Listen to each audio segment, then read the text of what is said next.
Io sono convinto che se non investiamo nell'evitare gli assembramenti rischiamo di avere l'R con T che inizia ad alzarsi e l'R con T che si alza vuol dire che l'incidenza di contagi riprende quota, noi passiamo a un colore diverso di zona.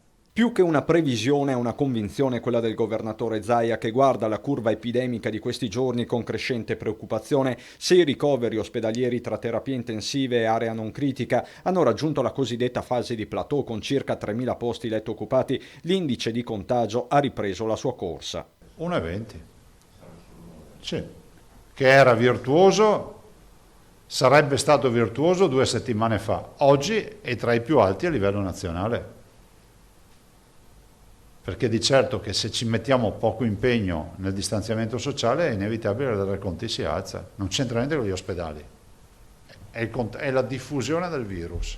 Insomma, il tema resta prepotentemente quello degli assembramenti, ancora troppi, dice Zaia, che allo stesso tempo chiede al governo una campagna di sensibilizzazione. Impensabile andare avanti a suon di decreti e ordinanze, il rischio è quello di ottenere l'effetto contrario, la ribellione. E se pensiamo di gestire questa partita con DPCM e ordinanze da qui ad aprile, perché tale sarà la durata, finirà che si arriverà con lo sfinimento.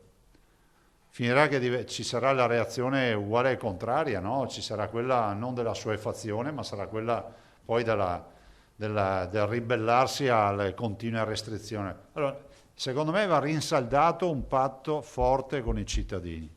Sullo sfondo, inevitabilmente, c'è comunque il DPCM di Natale con la partita, ormai emblematica, degli impianti di risalita con gli assessorati al turismo delle regioni dell'arco alpino, Veneto compreso, che hanno presentato al governo un'ipotesi di mediazione che prevede in sintesi la possibilità di aprire gli impianti di risalita già a Natale per gli ospiti degli alberghi e delle seconde case. Per Zaia si tratta del minimo sindacale. Sarebbero i motori al minimo. Gli assessori hanno voluto dire guardate che esiste una condizione oltre la quale non si può andare che è quella dei motori al minimo. Non è la proposta delle regioni per gli impianti. Per gli impianti io vado a portare la proposta che ci dicano cosa vogliono fare con gli assembramenti a 360 gradi, poi capiamo.